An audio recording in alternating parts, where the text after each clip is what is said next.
Hi everyone, this is Revolution Ricky here in my house and in my office at Casa de Revolution.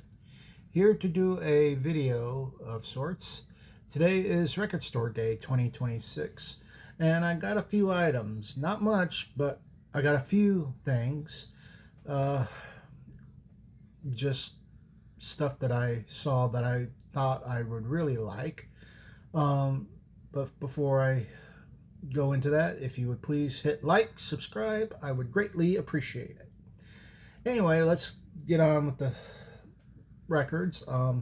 First, I'm going to start with the regular record that I bought.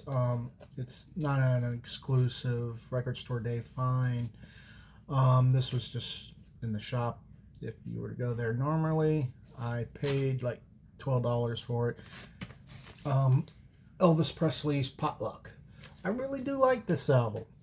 It's a good album. It's, not one of his more better known ones like the debut or the soundtracks like with Loving You, Viva Las Vegas, or Jailhouse Rock.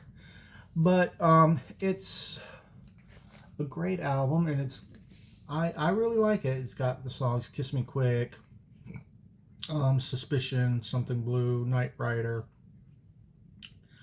Fountain of Youth. And I think it's an original pressing, although I don't really know. I took it out and looked at the condition of it.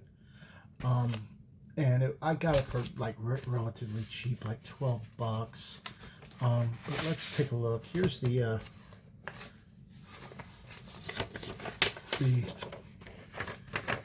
insert, and the vinyl actually doesn't look all that bad. I don't know if it's I don't know if it's in mono or stereo. I couldn't tell you.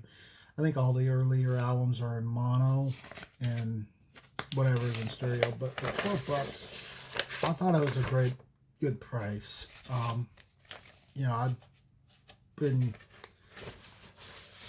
adding to my collection of albums by Elvis Presley, and I thought I had this already when I inherited my grandmother's estate, but I couldn't tell. So I went ahead and got this, Elvis Presley's Potluck. Great album, because I bought it on CD a few weeks ago.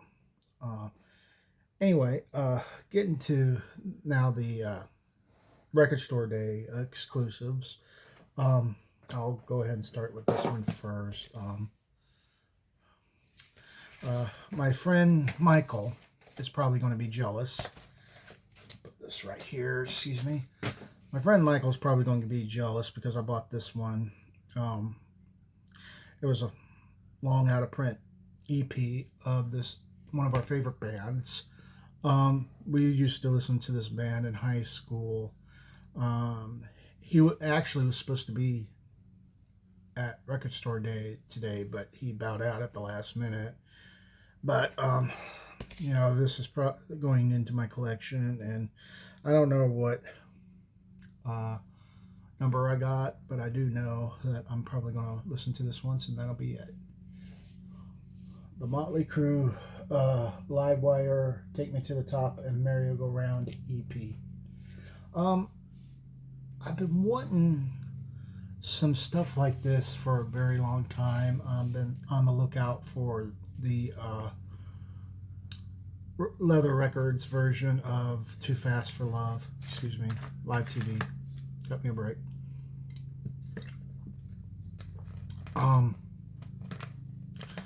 Been drop the cap. Sorry. Like I said, Live TV. Been looking for the Leather Records version of Too Fast for Love, but never could get it. I wouldn't mind owning it, but I'll probably play this once and then put it up. Keep it in trinkets. Got the hype sticker, and I really don't know what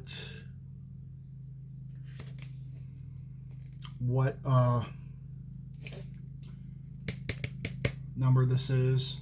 I couldn't tell you. But I paid $28 for it. very good. I really like Motley Crue. My wife hates them because she doesn't like heavy metal too much. But that was a good buy. And of course, this is the last. Like I said, I didn't really buy much. This is uh, another. A couple years ago, I had bought uh, a live album from this group, live in Dallas, 1991, or was it 1992? Well, it was one of those years. But this one actually is during the 5150 tour of Van Halen, live in New Haven, 1986. This, I believe, is the uh, version of the Live Without a Net DVD or movie that they had, where they went out on tour, and it's got all the hits. I don't know what number this is. I think it's limited to maybe 5,000 copies. So I really couldn't tell you what number I've got. But I am going to probably play this once and then put it up. I love Van Halen. In fact, there was a couple of albums I wanted to get, but if I had to choose, Van Halen would and Motley Crue would have won, and of course Elvis. I really wanted that Elvis. There was a group that was doing a rendition of "Baby Let's Play House" and "Blue Moon," but the guy didn't have it in, so I'm not going to worry about it. Hopefully they'll have a release of it. But anyway, I picked up Van Halen live in Connecticut, 1986. I was actually, when this happened, this was about maybe 7 days after my birthday, because it was on August 27th, and I was born August 20th. So I had just turned 16 years old, and I always loved Van Halen. Whatever floats your boat, of what era you like. Some people, the majority of the fans, will love the David Lee Roth era, which I do. And some will love the Sammy Hagar, which I also love Sammy Hagar's music. And then there's maybe quite a few, maybe a little bit will like the Gary Cherone album that he did with Van Halen 3, which I had never, I have on cassette, but I don't play it as much. Of course, my cassette players I don't really have. But I do own a cassette player if I would ever wanted to listen to it. But I have not really wanted to for a long time. But I went ahead and got Van Halen 3. Van Halen Live Again, 1986. And it has all the hits on here. There's Only One Way to Rock, which is a Sammy Hagar classic. Panama, Best of Both Worlds, Love Comes Walking In. I Can't Drive 55, Ain't Talking About Love, Why Can't This Be Love, Rock and Roll, which is a Led Zeppelin classic. They're doing their rendition of it. And, the classic Van Halen with Sammy Hagar lineup of Eddie, God rest his soul, Alex, Michael, and Sammy. So all these I'm going to listen to, and I'm going to try desperately to keep the hype sticker and not take the gatefold, take this shrink wrap off, because I don't want to do that. But that's basically all I got today. I really didn't see much that I wanted, and I'm really not a big Taylor Swift fan. I mean, I respect her, but I don't see why a person has to release 4,000 albums of just one album so that they can get a rarity. I'm not, like I said, I'm not a Taylor Swift buff. To each their own. Not putting her down. It's just she's not my cup of tea. And even though she writes her own music, which I respect, not for me. I've come from a different area of music, which, I love hard rock, heavy metal, I love classic rock, oldies, but I think that's basically where I stop. And getting these albums are very cool. I'm just gonna go and play them and listen to them and reminisce. Anyway, I think that's about wraps it up for me. It was a good day. Didn't get, like I said, didn't get much. There was that Elvis rendition I really wanted to get. I can't remember their names offhand. I think it's Starcrawler or Star Crater or something like that. I can't remember, but they were doing a rendition, kind of a punk rock edition of Baby Let's Play House and Blue Moon.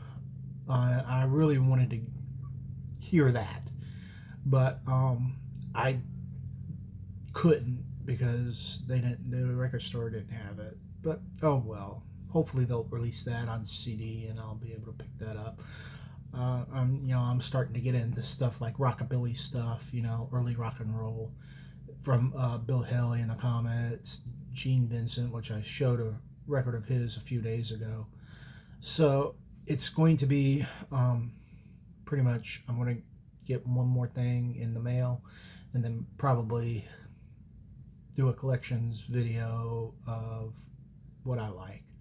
Maybe do a ranking of the Van Halen albums when I can, and maybe do a ranking of the first albums by Motley Crue. I think I got them all. I'd have to look. I do love that band. They're one of my favorites. Anyway, I'm gonna get off here. This is Revolution Ricky signing off.